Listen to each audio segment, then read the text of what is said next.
हजुर नमस्ते सम्पूर्णमा। नेपालको गाउँपालिका हर गाउँपालिकाहरुमा सबैमा एउटै समस्या जस्तो लाग्छ र यो अहिले जो भिडियो म देखाउँदै छु तपाईहरुलाई यो हो प्युठानको सर्मरानी गाउँपालिकाको भिडियो र पहिला यो भिडियो हेरौं त्यसपछि फेरि म कुरा गर्ने छु। ल भिडियो हेर्नुस् है त।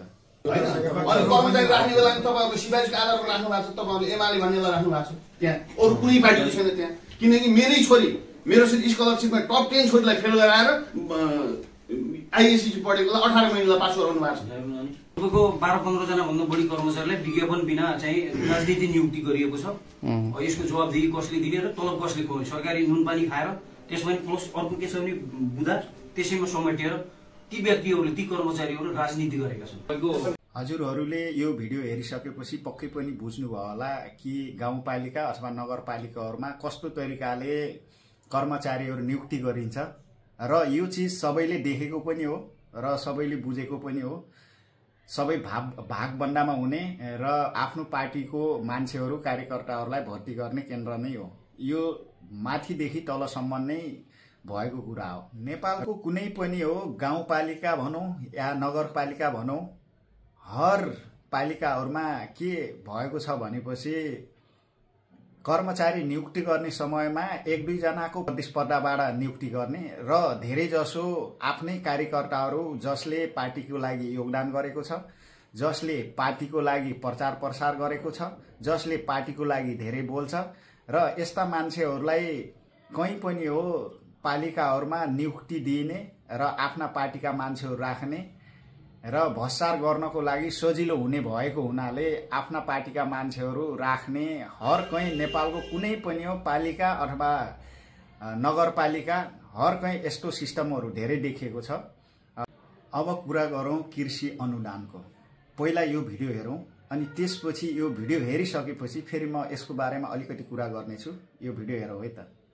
कृषि अनुदानमा दुरुपयोग त्यसमा चाहिँ पोल्ट्री फार्म मच्छर कोही अनुदान लग्ने 2 जना 4 लाख खोल्नु भयो मान्नेले हैन, मान्ने धर्मराज कर तिर्ने थोरै, कर तिर्ने 1500 अनि अनुदान लाने 4 लाख 40,000 कर दिनु, वर्षमा 40,000 सबैदेखि 51,000 सम्म ट्याक्स हामी तिर्छ तर हामीले दिँदैन, किनभने हामी चाहिँ एमाले हैन। कर चाहिँ एउटै व्यक्तिले बारम्बार पर्या अनुदान दिने मात्रै काम भएको छ। त्यो अनुदान दिएपछि उसको प्रतिफल के आउँछ भन्ने बारेमा तथ्याङ्क सङ्कलन।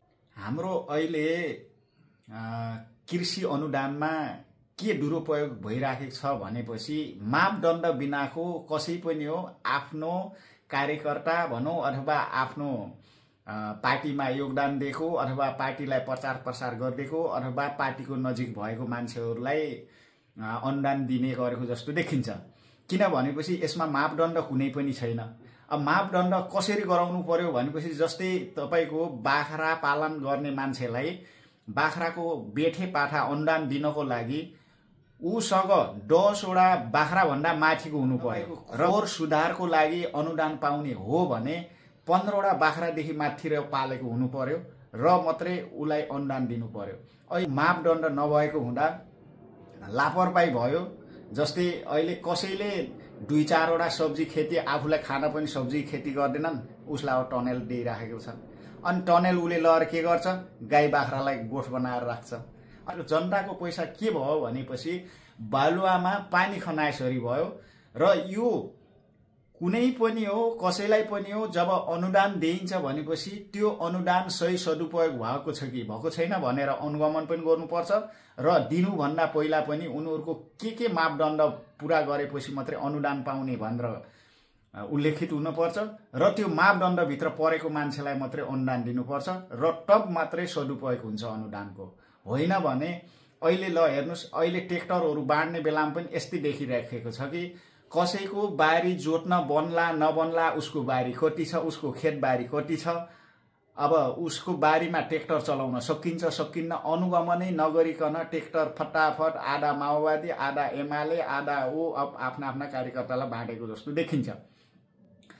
अब यहाँ हेर्नुपर्ने कुरा के हो भनेपछि कुनै पनि हो पहिला त अनुगमन गर्नु पर्यो। अनुगमन गरेर उसको बारीमा ट्र्याक्टरहरू चल्न सक्छ कि सक्दैन, सक्दैन भनेपछि उलाई दिएर केही फाइदा हुने कुरै भएन। उले गर्ने के? पहिला त हामीहरूले के भनेपछि अनुदान दिने टाइममा कसरी हामीले सुधार्न सक्छौँ त? सबैभन्दा पहिला त के बुझ्नु पर्यो भनेपछि मेयर र वडा अध्यक्षहरूले कुनैले पनि के बुझ्नु पर्यो भनेपछि हामी जनताबाट निर्वाचित भएर आइसक्यौँ भनेपछि हामी कुनै पनि पार्टीको होइन, हामी भनेको जनताको। सबभन्दा पहिला त यो बुझ्नु पर्यो कि हामी पार्टीको होइन। तपाईहरू कुनै पनि हो पार्टीबाट जानुस्, तर जब निर्वाचित भएर तपाईँ त्यो पदमा गइसकेपछि तपाईँ कुनै पार्टीको होइन। त्यो भनेको तपाईँ भनेको एउटा जनप्रतिनिधि हो। जनप्रतिनिधि भनेको जुनै पनि जनताको, चाहे माओवादी, एमाले, कांग्रेस जुनैको पनि हो, तपाईँ जनप्रतिनिधि भइसकेपछि तपाईँ जनताको हो, तपाईँ कुनै पार्टीको होइन। सबैभन्दा पहिला कुरा त यो बुझ्नुपर्ने हुन्छ। र दोस्रो कुरा के हो भनेपछि जस्तै राजनीति भनेको कुनै नोकरी होइन, राजनीति भनेको समाजसेवा हो, नम्बर 1। नम्बर 2, कुनै पनि पद तपाईँ जनताबाट निर्वाचित भएर आउनु भएको छ भने जस्तै मेयर, वडा अध्यक्ष, उपमेयर लगायत कुनै पनि तपाईँ जनताबाट निर्वाचित, तपाईँले पार्टीको लागि होइन जनताको लागि काम गर्नुपर्छ। नम्बर 3, अनुदान दिने समयमा आफ्नो कार्यकर्तालाई होइन मेहनती किसानलाई दिनुपर्छ। नम्बर 4, अनुदान दिँदा मापदण्ड र अनुगमन गरेर मात्र दिनुपर्छ। नम्बर 5, कर्मचारी नियुक्ति गर्दा आफ्ना नातेदार र कार्यकर्ता होइन प्रतिस्पर्धाबाट नियुक्ति गर्नुपर्छ। हजुरहरूलाई मेरो सुझाव र सल्लाह कस्तो लाग्यो? यदि मन पर्यो भने लाइक र कमेन्ट गर्न नबिर्सिनुहोला। धन्यवाद।